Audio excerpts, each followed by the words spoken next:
It's clear, James, that your romantic side isn't what it once was, and it feels like my value to you has diminished. You often mention that you're too exhausted to venture out more than once a month. You no longer express your affection for me 4 times a week as you once did. There's no one else, so there's no reason to invade my privacy, monitor my communications, track my movements, or employ someone to dig into my life.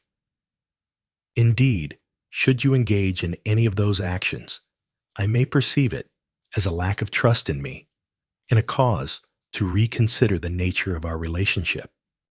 Welcome to Addy Story, where we share real-life stories that touch the heart and inspire the soul.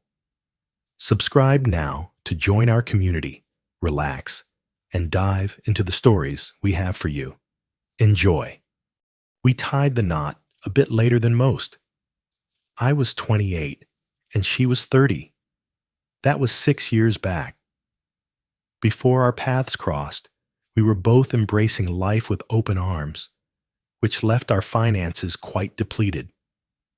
Before we tied the knot, we talked about our hopes for having children and our wish for Margaret to stay home with them until the youngest started school. We both concurred that having a dedicated parent at home was crucial for the child's well-being, provided it was financially feasible. This implied that prior to having children, we needed to accumulate sufficient funds to navigate through poor harvest seasons. That meant Margaret putting in full-time hours while I matched her commitment, taking on as much overtime as I could handle. I had grown accustomed to putting in double shifts on Fridays, finishing late on Saturday, and then diving into another 12-hour workday. That was yielding results as well. The house was now fully ours, and our bank account continued to flourish. Recent conversations have convinced me that little ones will be part of the plans in the near future. Naturally, even prior to Margaret turning 38, we wanted to ensure that the chances of conceiving our first child remained high. That's why our discussion on Thursday evening felt so unusual. James, I'd like to talk about the possibility of a trial separation. How is distrustful spelled? I was so taken aback that my mind went completely blank. All I could utter was, "What?" Anyone who has experienced the end of a romantic relationship understands that profound emotion. The individual facing rejection has everything meticulously arranged and is completely ready. The individual facing the breakup is caught off guard and bewildered. In that instant, I was fully present. Consequently, my following assertion was just as intellectually engaging. What is the reason? I believe it's time for us to take a brief pause from one another. It's clear, James, that your romantic side isn't what it once was, and it feels like my value to you has diminished. You often mention that you're too exhausted to venture out more than once a month. You no longer express your affection for me 4 times a week as you once did.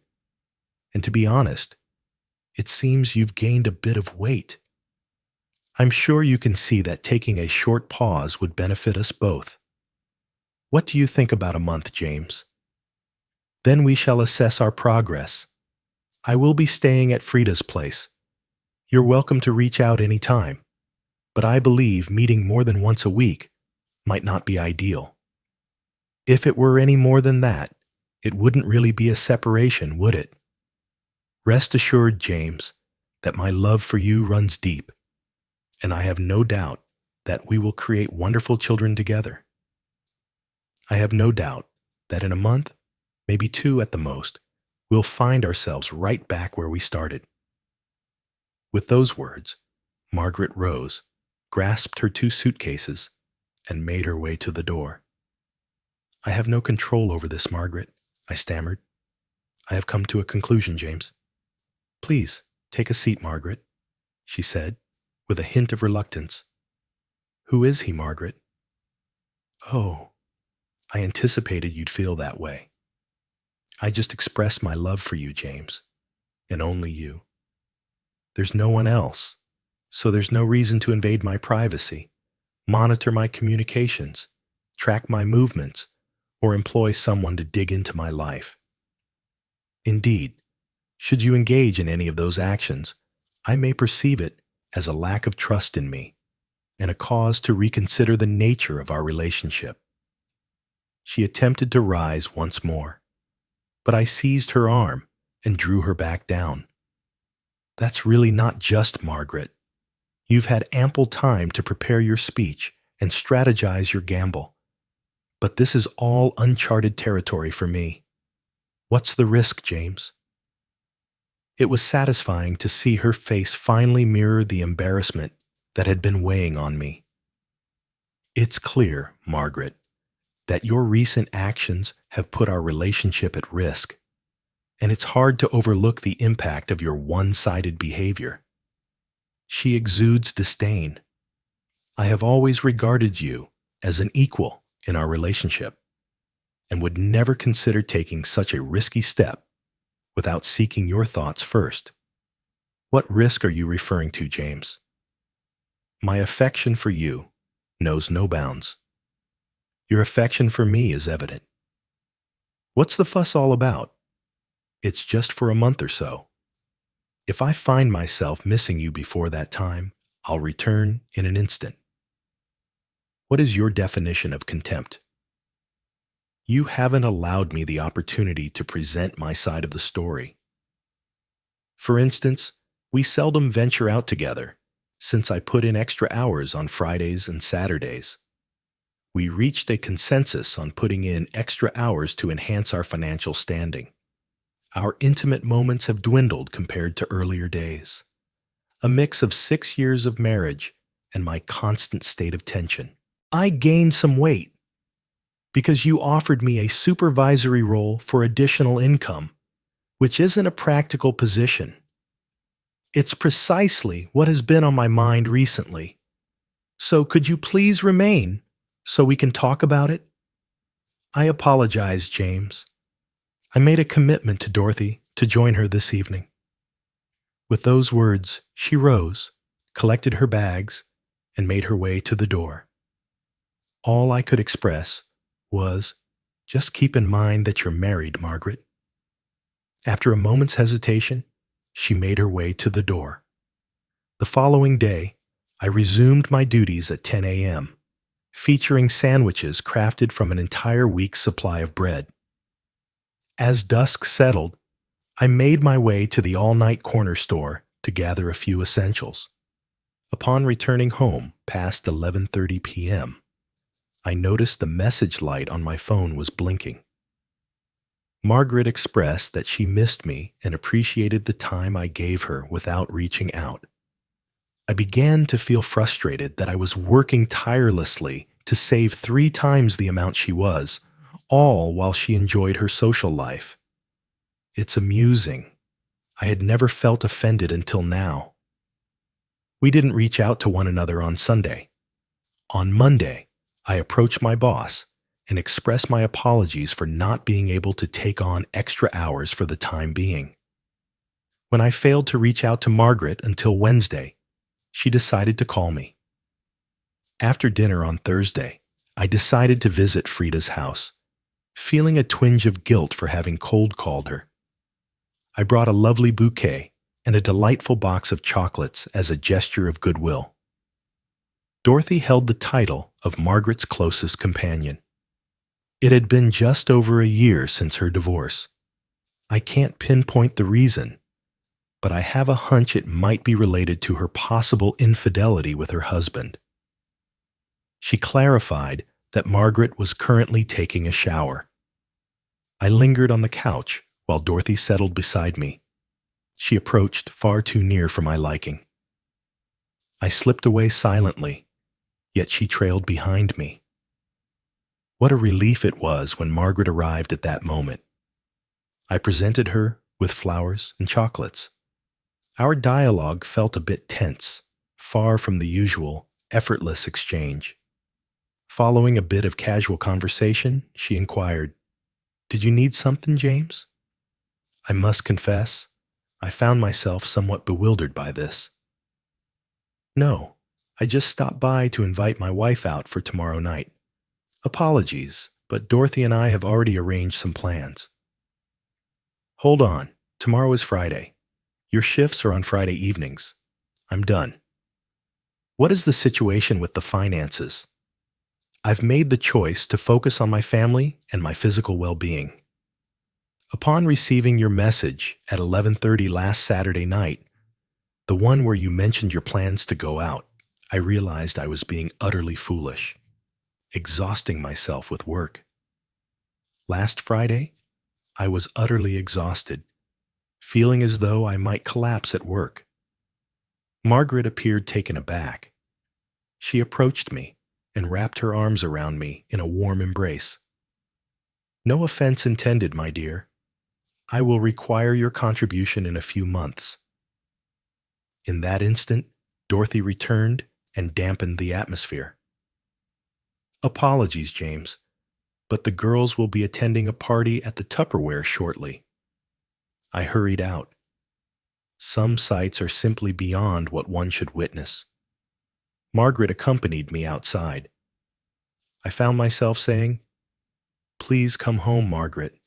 Your absence is deeply felt. Just 3 more weeks, James, and then we can have a conversation." It was evident that she felt quite uneasy when she expressed this, as though she despised having to decline. Yet, any lingering sense of positivity vanished when she suggested, "Why not take a month off from overtime to recover? We will require those funds, James." I glanced at the flowers and candies, still abandoned in the spot where she had carelessly discarded them before walking away. I visited on Tuesday night the week after. Margaret found herself in the shower once more. This time I avoided the previous error and settled onto the couch. Dorothy stood poised, her attire perfectly in place as she engaged in conversation. It truly left me feeling uneasy.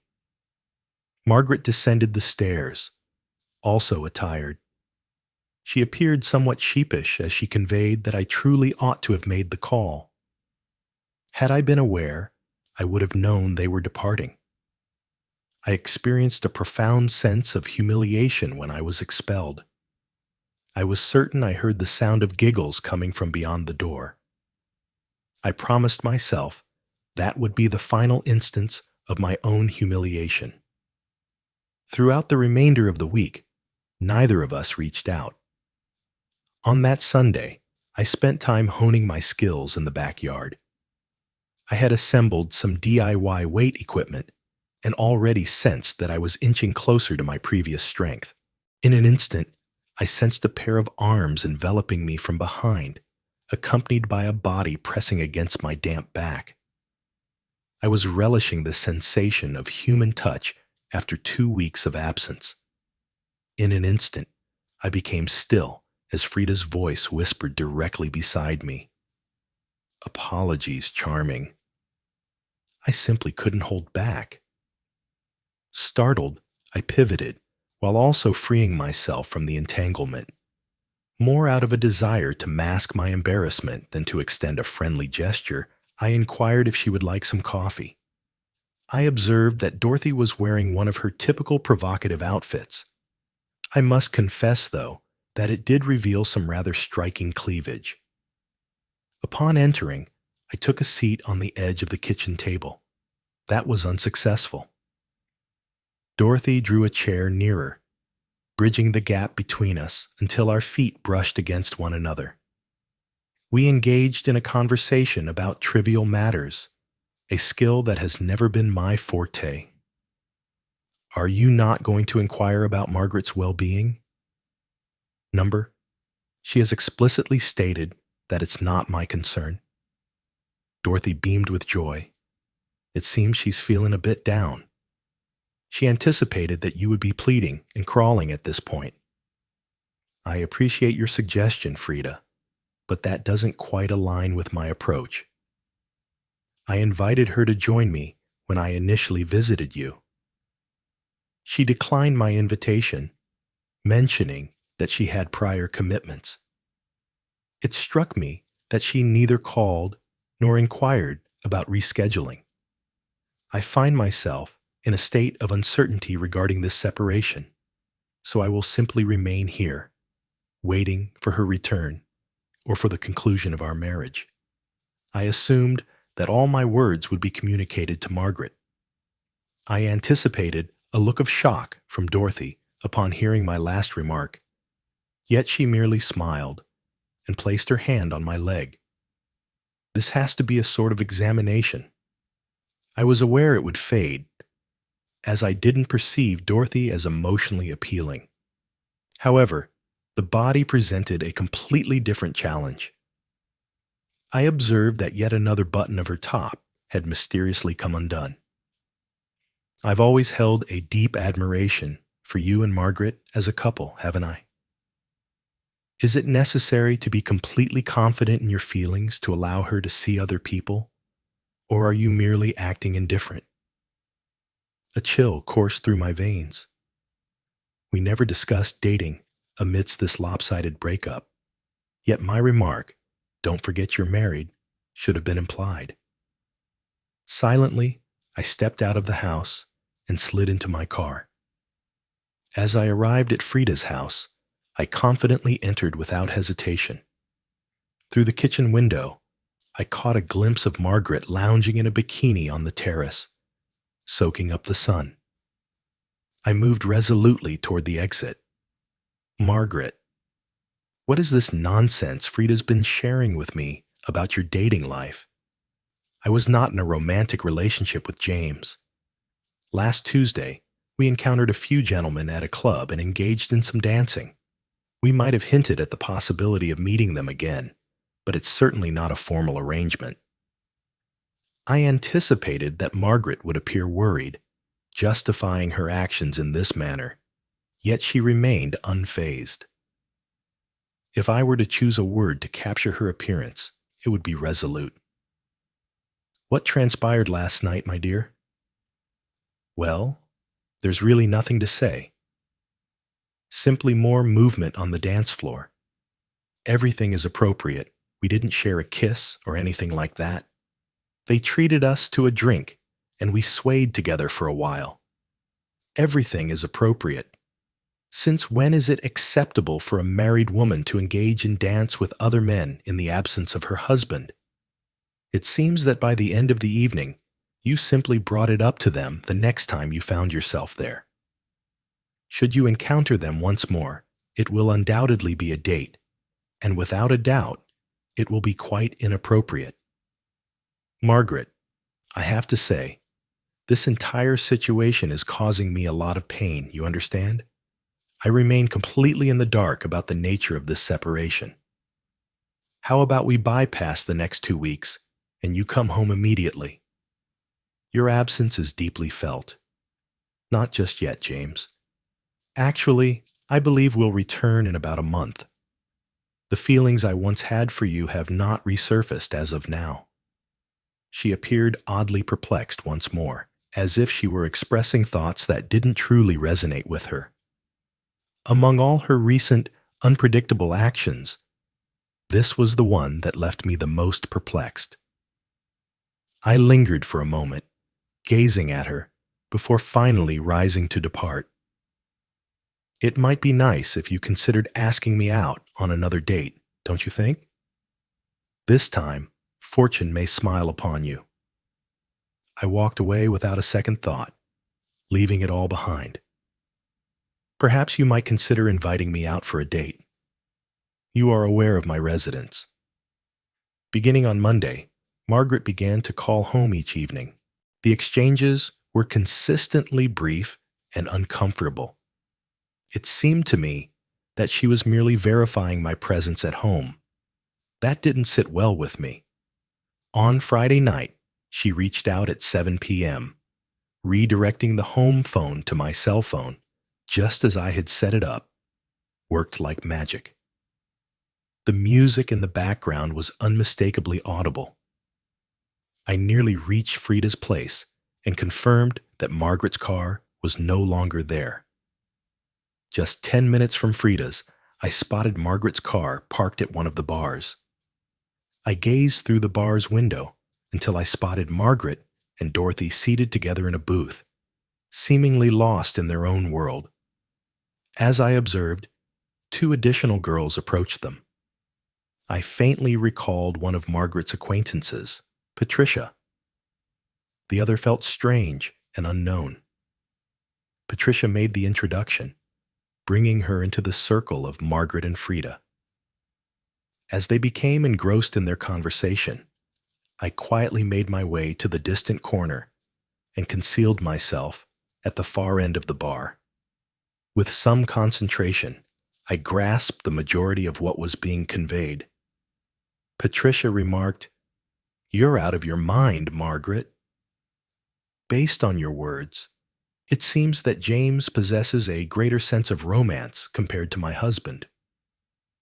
A different voice, likely that of an unfamiliar person, interrupted. "I agree with that sentiment. I would do anything for even a fraction of what you claim to receive from your ex." Dorothy stepped in. "Isn't it time we acknowledge that Margaret deserves more? Just take a moment to observe her. She possesses an exquisite beauty." Patricia remarked, "I'm not sure, but it seems like a perilous game. What are your thoughts on him, Margaret? It seems that with all that overtime, he might be squandering a significant portion of his time. You keep him in bed all Sunday and enjoy each other's company. Honestly, if he belonged to me, that's exactly how I'd handle it." Margaret spoke in a gentle tone, and I caught not a single word of her lengthy response. As soon as Margaret wrapped up, I could hear Patricia launching into her next point. "And you're having this guy struggle for your attention." In that instant, the jukebox came to life. The bar was quickly becoming crowded. I pondered the duration it would take for these individuals to make their appearance. For the next hour, I observed a variety of men approach the women, testing their chances. They all departed with a sense of disappointment. Then I observed that unfamiliar figure making their way to the bar. As she neared my corner, I cleared a space for her. With a warm smile, she placed an order for 4 drinks. Upon closer inspection, she revealed herself to be a striking woman with short, curly brown hair and a warm, inviting smile. As she awaited her drink, she glanced in my direction. "Is this a place you visit frequently?" "Excuse me, that question is meant for me. It seems you've taken your time." We engaged in light conversation until her drinks were served. I couldn't help but notice her inquisitive gaze fixed on my ring finger. Due to my profession, I rarely wear a ring. She caught me off guard. The discussions happening at my desk are truly unbearable. Would it be all right if I used you as a reason to step away from them? Excuse me? How could I resist a beautiful girl talking to me? What are your thoughts? However, I feel compelled to share that I am married, though my marriage is facing significant challenges. That is precisely the reason for my presence. Oh my goodness, I appreciate your straightforwardness. I'm simply seeking some companionship. If it's all right, I'd love to have a conversation. With a playful grin, she returned in just 2 minutes. For the next 90 minutes, we engaged in light conversation. I continually scanned my surroundings, ensuring that no one was observing us. I observed a man occupying an empty seat at the girls' table, generously purchasing all the drinks. Elizabeth was a charming girl, and we truly enjoyed our time together. At 11:30, Patricia arrived. She appeared before me, And in that moment, I realized it was already too late to conceal myself. Her expression was one of indistinct confusion. I understood that sensation. She recognized me from somewhere, yet the memory eluded her grasp. With a warm smile, I welcomed the moment as Elizabeth brought us together. She leaned in close to Elizabeth, murmuring something that I felt quite sure of. Indeed, he has a certain charm. Margaret kindly extended an offer to drive us home. A ride is necessary. Elizabeth's face reflected a palpable uncertainty. I truly must be on my way, regardless. It was a pleasure conversing with you, Elizabeth. I pressed my lips gently against her cheek. She felt a rush of warmth to her cheeks and turned to leave. As she reached the door, she paused, turned around, and offered me a business card. She departed with a smile, saying nothing at all. I observed the three girls as they exited, leaving Dorothy and the guy seated at the table. I chose to grant them a 5-minute advantage in the parking lot. Just 2 minutes later, my cell phone buzzed to life. The caller ID displayed Margaret's name, ringing through on the forwarded home phone. Once the pleasantries were exchanged, she inquired about the music that was softly playing in the background. Is there a gathering happening at the house? I'm at the bar, Margaret. I spent the evening engaging in delightful conversation with a captivating young woman. What on earth, James? Who gave you the authority to do that? So, you're telling me you're the only one available this evening? Are you suggesting that I'm not free? Absolutely, you are. While we are united in marriage, I anticipate that you will conduct yourself in a manner befitting that commitment. Didn't you ring me from the bar? Indeed, yes. It seems those individuals from the previous occasion didn't make an appearance, did they? Not really, perhaps. Listen, James, I've made it clear that I'm not interested in dating. It was delightful to witness her bewilderment. Listen, Margaret, let's skip the nonsense and return to how things used to be. Return home. I will see you at that location. A moment of silence followed. I'm afraid that's not possible, James. I'm simply not prepared. All right, then feel free to come over for the evening. I'm afraid not, James. I will reach out to you later. I returned to contemplating the significance of all that I had absorbed that evening. Though I lacked a clear understanding, I sensed that the situation was spiraling beyond control. This time, Dorothy arrived on Saturday afternoon. I inquired about what her friend was up to, but she refuted it. However, it lacked a strong sense of persuasion. This time, as she leaned in for a kiss, I found myself prepared. I kept her at a distance. What on earth are you up to, Frida? I'm married to your closest companion, for heaven's sake. That will be all for now, James. I was curious to know if there was still a possibility for me after Margaret departed from your life.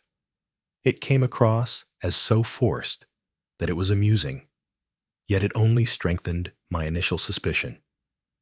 Are you saying that if Margaret were to leave me, Frida? Absolutely, James. I sincerely hope you're ready for this. Expressing my discomfort with the situation, I guided her out the door.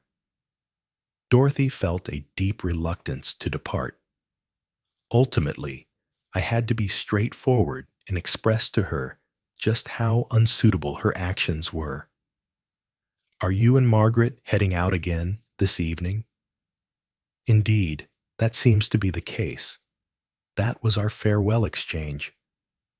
I reached out to Elizabeth. She appeared pleased to receive my call, but mentioned that she wouldn't be able to join tonight. She proposed Tuesday.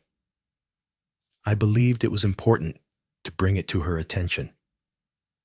Listen, Elizabeth, let's keep things friendly. I find myself navigating a rather perplexing personal circumstance right now. I truly appreciated your presence last night. I assure you that I will handle this situation with the highest level of respect until we reach a resolution. After expressing her enjoyment of our conversation and mentioning that her situation was somewhat complicated, she ended the call, stating she was looking forward to Tuesday. Monday morning signaled the start of a fresh dynamic with Margaret. She began reaching out to me at 6 a.m. each weekday at approximately 6 in the evening, when I typically arrived home from work, and once more before bedtime, supposedly due to her longing for me, yet my requests for her to come back were dismissed. It was evident that I was under scrutiny. On Tuesday, Elizabeth greeted me at the entrance of her apartment, and we set off right away. She appeared stunning. Once we settled into our seats at the restaurant, I initiated the conversation. Would you care to share what's been going on in your personal life that seems a bit chaotic? Indeed, her name is Mary. It appears that Mary was the 3-year-old daughter of Elizabeth. Her father concluded that the dynamics of family life were overly solemn. Today, Elizabeth's mother kept a watchful eye on her. To steer her away from probing into my personal issues, I shifted the conversation to a different topic. During our chat at the bar, you mentioned that the discussion at your table was quite dreadful. What was that supposed to mean? Ah, that. Awful dialogues and foolish individuals. Once upon a time, there lived a woman named Margaret. She had recently taken a break from her husband, yet the foolish woman was resolute in her desire to reconcile with him.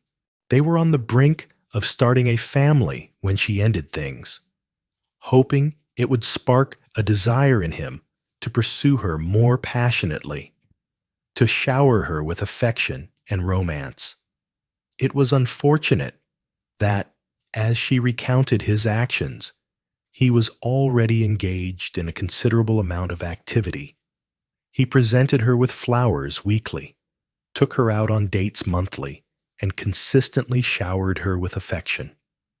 Despite his late hours every Saturday, he would rise early on Sundays to prepare breakfast for her. Last year, he whisked her away on an unexpected cruise adventure. Wow! I would have been thrilled to receive even a fraction of that from my former partner. It also brought sadness to my friend Deb. She doesn't receive anything of that sort. It seems some girls are unaware of the advantages they possess, perhaps. Believe me, it only gets more absurd from here. Even prior to their separation, she was exerting every effort to provoke his jealousy. What do you mean? It seems she would return home from her evenings out with the girls increasingly late, intentionally donning a scent typically associated with men. One time, she even received a pair of panties from her friend Frida. The latter had solely originated from her beloved, so you can envision their nature. She left them on the bedroom floor until the following day. Her spouse remained completely oblivious.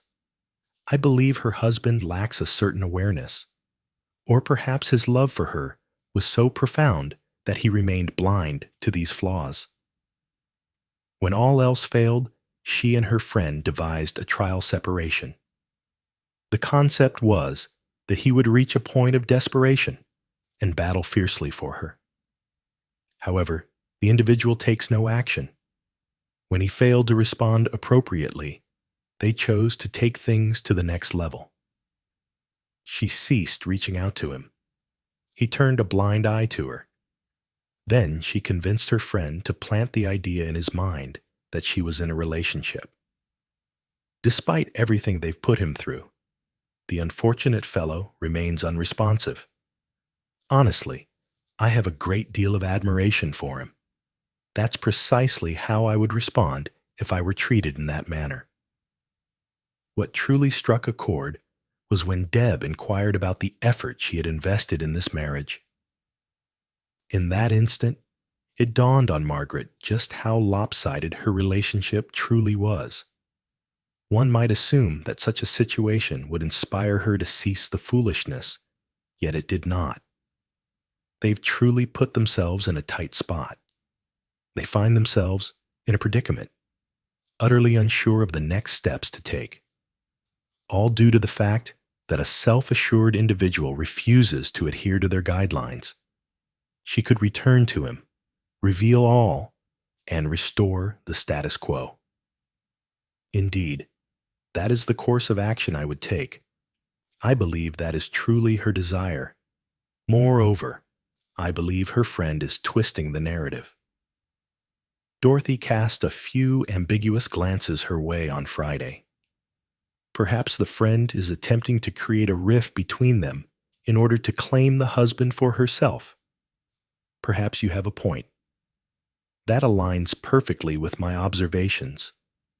While it might render her unkind and harsh, what actions would you take if you found yourself in that husband's position? Honestly, I'm not sure how their relationship has unfolded up to this point. But my instinct is to walk away from the foolish, unpredictable person. Find someone who will truly value him. When the food arrived, we shifted our conversation to more neutral subjects. I was amazed at the level of comfort I experienced with Elizabeth. As the waitress cleared away the empty glasses, I felt a nagging sense of guilt that compelled me to end this charade. It seems to me, Elizabeth, that your words reflect a genuinely admirable character and a strong set of principles. Thank you very much, gracious gentleman. Do you think I'm a good person? Without a moment's pause, Elizabeth responded, I take great pride in my ability to assess character, and I would confidently wager that you are an exceptional individual. This is going to be quite a challenge. I extended my hand across the table and took hold of her arms, likely trying to prevent her from fleeing. With a steadying breath, I plunged headfirst into the experience. I must ask for your forgiveness, Elizabeth, as I may have been less than truthful. I'm currently in a state of confusion and would do anything to ease the turmoil I'm experiencing. I want you to understand that I hold you in high regard, so I will share the complete truth. I would like to take a moment to introduce myself in a more fitting manner. I'm James, and I've been happily married to Margaret for 6 wonderful years. 4 weeks ago, she declared, against my wishes, that she desired a trial divorce. This evening, a new acquaintance suggested that I should let go of the toxic relationship. Due to the profound disrespect she has displayed towards me, along with the immense pain she has inflicted, I was already contemplating similar thoughts. You were correct. I had adored her like royalty, yet it has only just dawned on me how little she reciprocated that affection. I observed the parade of feelings on Elizabeth's face before I halted at sheer terror. She sealed her lips tightly, her fist clenched in determination. Oh my goodness, did I really refer to your wife in such an unkind way? Well, she is quite an unpleasant person. Have you noticed that your initial words weren't focused on the falsehoods I directed at you, but rather on how you might retaliate with insults? It simply reaffirms the incredible person you are. Will you find it in your heart to forgive me? Indeed, you rely on me to some extent, but I understand the reasoning behind it. Was that the reason you reached out to me on Friday night? Were you in search of a spy? Hey, do you recall our conversation? Will your friendship be there for me until we find a resolution to this case? Absolutely, James, but all I can extend is my friendship.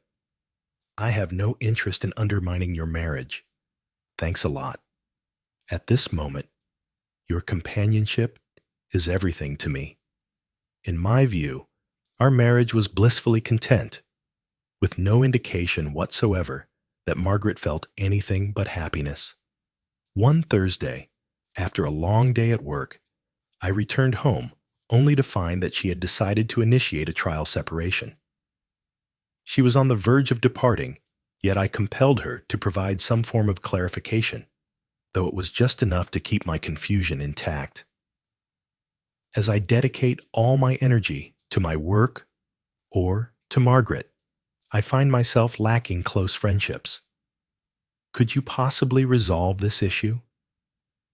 I'm uncertain, Elizabeth. A significant part of me believes I would come across as weak if I were to take her back after how she treated me. Moreover, after our conversation, it dawns on me just how imbalanced my marriage has been. I feel a bit shy about sharing this with you. Through an unspoken understanding, we transitioned to more neutral subjects. We enjoyed a delightful evening, which concluded when Elizabeth expressed her desire to switch mothers. I recommended that she take some time to reflect and reach out to me later. I mentioned that I would be okay with it if I never heard from her again. The following day, as I strolled toward the grocery store, I was approached by someone from a nearby coffee shop a bit further down the street. I pivoted and caught sight of Margaret, Frida, and another girl facing away from me. As I neared the table, a wave of dread washed over me upon spotting Patricia.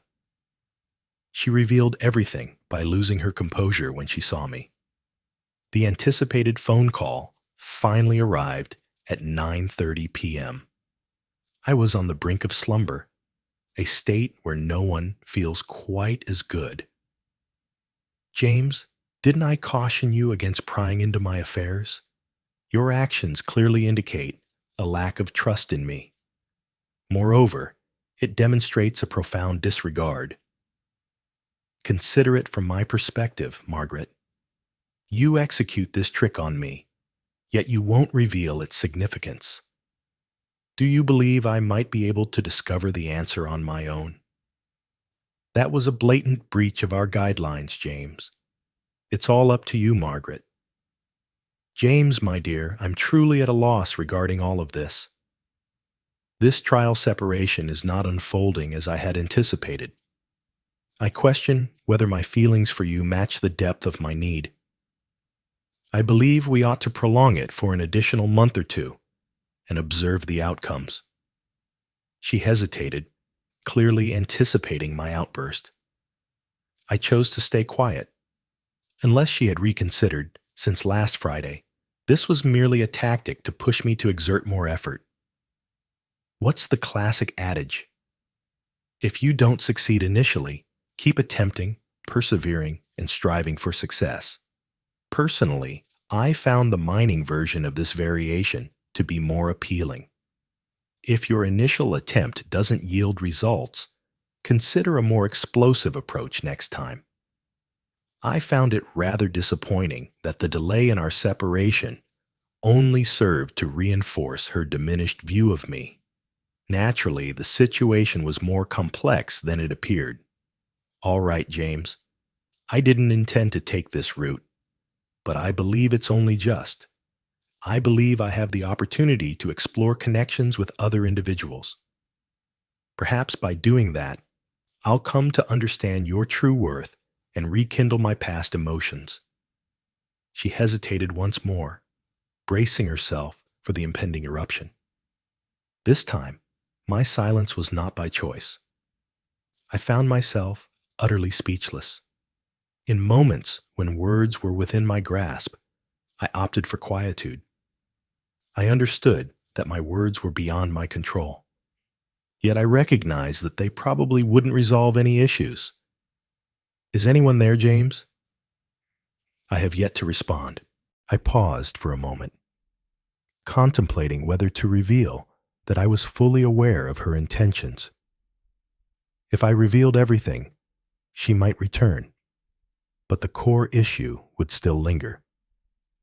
James, I believe pursuing that date with Margaret might not be the wisest choice. Allow me to clarify this point. If you choose to date or act inappropriately as a married woman, I will view it as a sign that you have abandoned our marriage. By inappropriate, I refer to the act of meeting a guy multiple times, engaging in dancing, touching, or sharing a kiss with another guy. Is my message coming through clearly? I'm uncertain about the possibility of salvaging our marriage, even if you return tonight, but I'm open to giving it a shot. Kindly return to your rightful place, Margaret. This moment of quiet belonged to her. I believe it's not your place to set the terms, James. I am not yours to possess.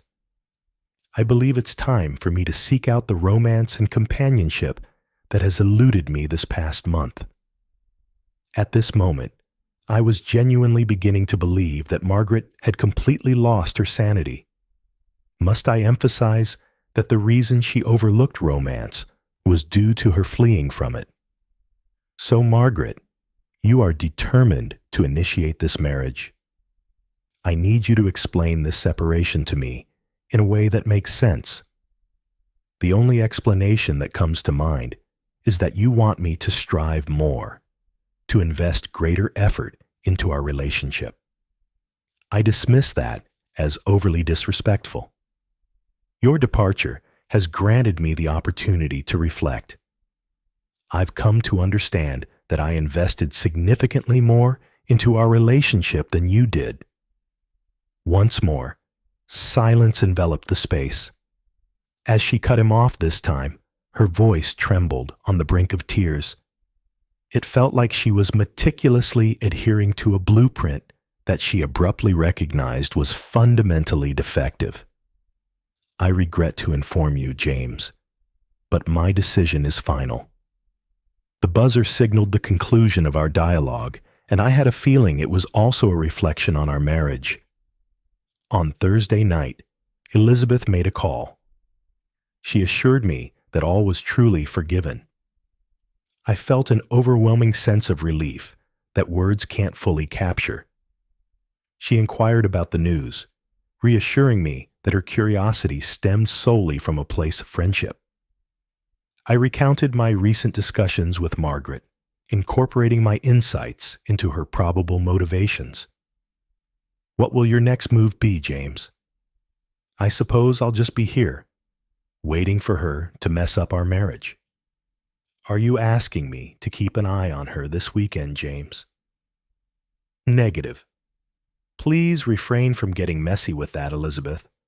Why don't you discover their location and invite me to join you there?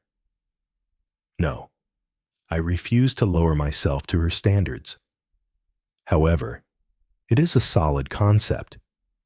I would love to meet up with you this weekend. After a brief and easy negotiation, we settled on the idea of a Sunday picnic. She refrained from inquiring about my unavailability on Friday or Saturday. She was aware. We probably chatted for around 2 hours. Finding Margaret and Dorothy on Friday was a swift endeavor. Their presence in the same familiar bar hinted at one of two scenarios unfolding. Margaret seemed either genuinely convinced that I lacked the courage to spy on her, or perhaps she was counting on my curiosity to do just that. This time, I observed the entire scene through the windows, a twinge of shame accompanying my actions. Margaret exhibited her finest conduct that evening. Only she, Frida, and Patricia remained. They engaged in conversation until 10 p.m. Dorothy embraced multiple opportunities to dance, while the other two chose to pass. Eventually, two determined individuals made their way over, clearly setting their sights on Margaret and Frida. Before long, Patricia departed, leaving the group of 4 at the table. The girls stealthily scanned the shadowy corners of the bar. It was a delightful surprise when Dorothy and Margaret departed on their own at 11:30. I trailed the cab to their residence, lingering in the shadows until the lights extinguished. Saturday unfolded in a contrasting manner. Once more, it was the familiar bar. Once again, the same two individuals were present and quickly connected. At 8:05 in the evening, my marriage had come to an end. Once, Dorothy stepped out from behind the table to join her selected partner in the dynamic duo. The other guy seized his opportunity. He edged nearer to Margaret, and from where I stood, I observed him place his hand on her leg. During the brief 5 minutes I allotted her to extricate him, she seemed to scan the bar no fewer than 6 times. As I stepped into the bar, the atmosphere enveloped me. Upon noticing my approach, she demonstrated a modicum of decency by shoving the guy's arm aside. The expression on her face was undeniably self-satisfied as she delivered her opening move. James, I cautioned you against prying into my affairs once more. Her unfortunate victim, attuned to my demeanor, rose to their feet. Face me or flee. I'll remain unaware. Disregarding the norms of social conduct, I approached it closely, highlighting its small stature in comparison to my 6 feet 1 inch. With a low growl, I spoke the briefest phrase in English. Get away, he ran. Fixing my gaze on Margaret's face, I returned to the seat I had just left and retrieved a bundle of papers from my breast pocket. Here are the documents for our agreed divorce. I've completed them. All that's left is your signature. I've attached a separate agreement for asset division. I believe a 50-50 split is fair. It seems logical for me to retain the house, given that you've already relocated. I observed the transformation of her smug expression into one that resembled horror. I didn't linger for the conclusion of the show. A part of me fervently hoped that Margaret hadn't noticed the tears welling in my eyes. She remained silent as I fled. Curiosity piqued. I turned my gaze back to the window. Margaret was weeping, her sorrow evident in the tears that fell. 2 minutes later, Dorothy came back, a look of confusion on her face. But as soon as she glanced at the papers on the table, her expression transformed into a broad smile. For the next hour, I observed as Dorothy took the lead in the conversation. After 15 minutes, Margaret ceased her tears. An hour later, she appeared entirely at ease. It seemed she had somehow persuaded Margaret that their scheme was unfolding as intended. Once again, sleep eluded me that night. The impending final confrontation loomed ahead, bringing with it the promise of more anguish for a woman who occupied my thoughts relentlessly. I looked forward to Frida's visit the following day, yet I feigned absence when she came. I disregarded multiple calls from her. Margaret remained silent. At 1:30 p.m., I rapped gently on Elizabeth's door. The moment she spotted the bouquet of red roses I held, she enveloped me in a warm embrace. I had intended to inquire about her recent days, but now it all becomes clear. Wow, this woman had an incredible sense of awareness. She understood that friends don't exchange roses, or that I would only offer them when the moment had nearly passed. She welcomed me inside, and together we made our way to the elderly lady. With a gentle gesture, Elizabeth wrapped her arm around me and made the introductions. James, meet my mom, Helen. Mom, this is my boyfriend, James. I found myself momentarily speechless, but in a delightful way. Curiosity about how much Elizabeth had shared with her mother lingered in my mind. Fortunately, Helen addressed that concern by posing the question herself. Is it really finished? I shared the latest developments with them.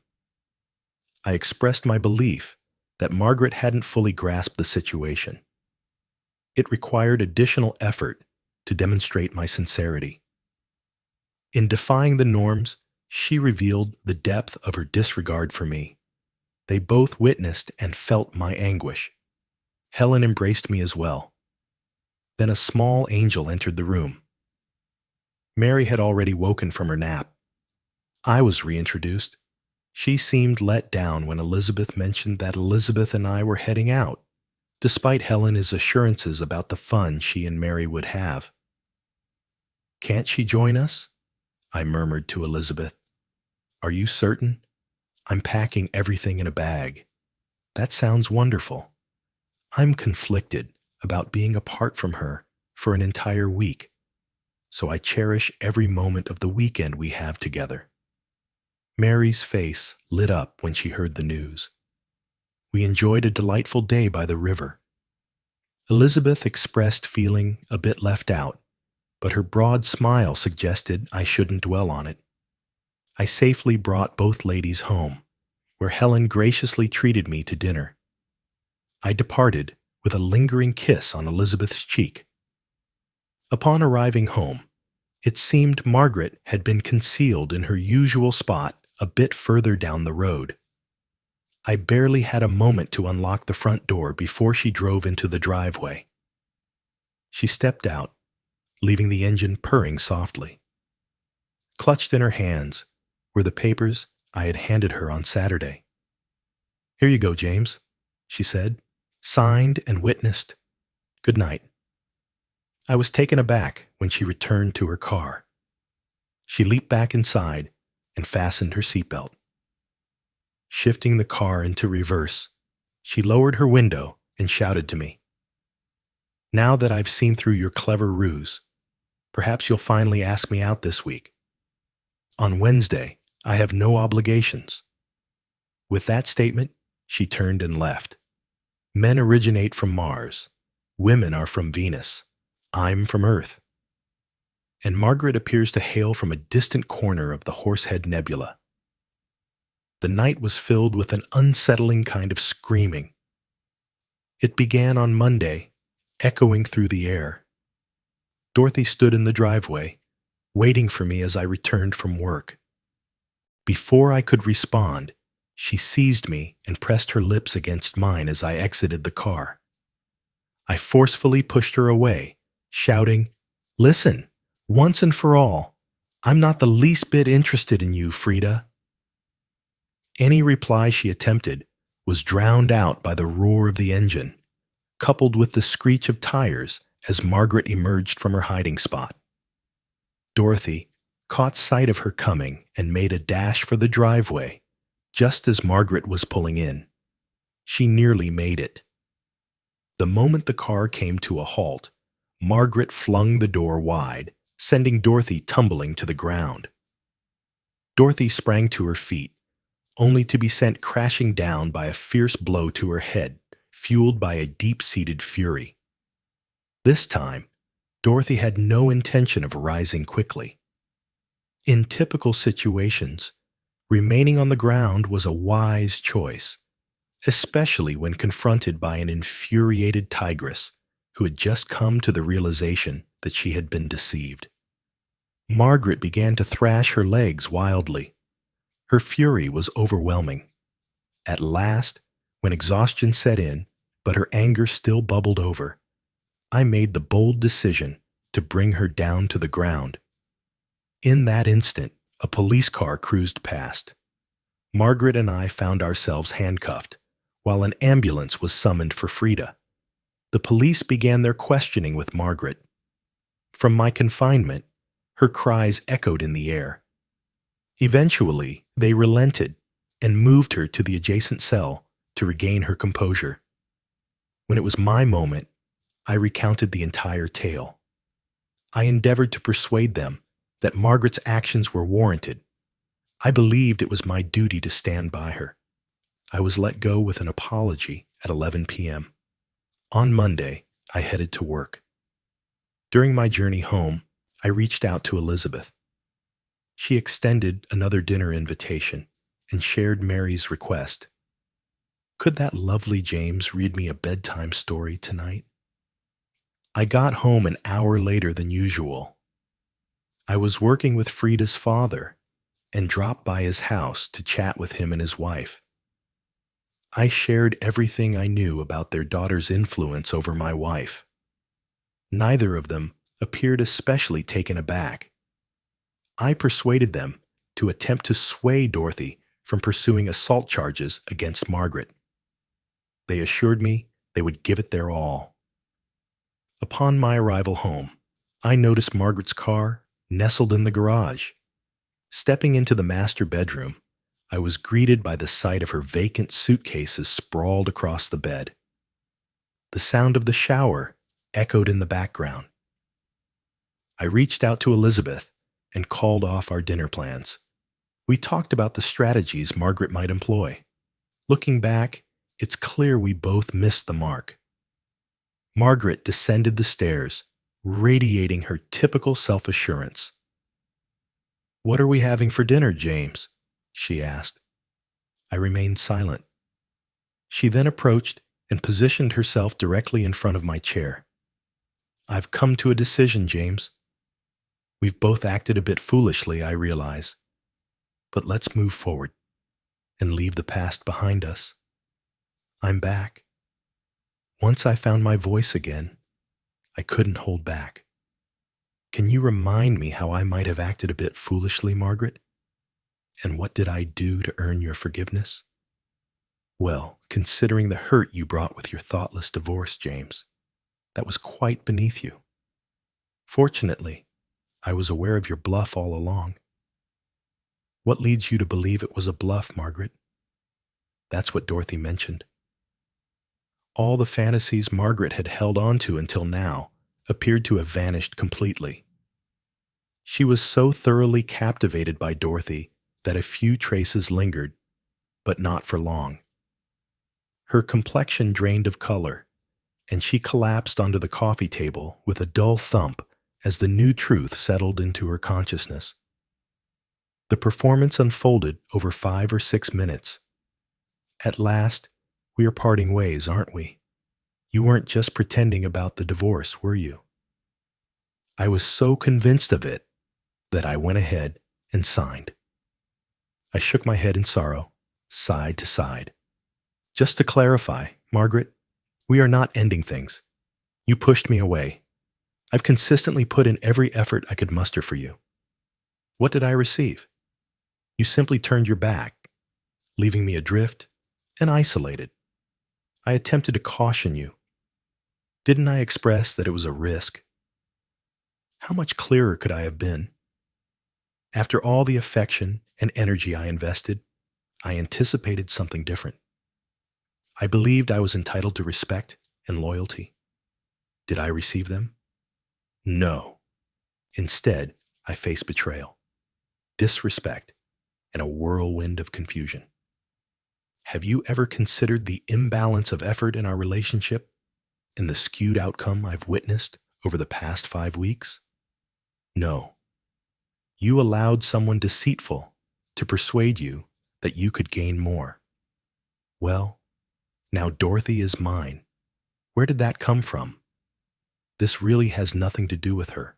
Eventually, I came to understand that it was merely a ploy on her part to create division between us, yet I always viewed her through that same lens.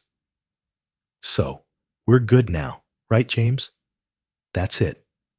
That was the crucial moment, the point of no return. No, we're not okay, Margaret. We finalized the divorce.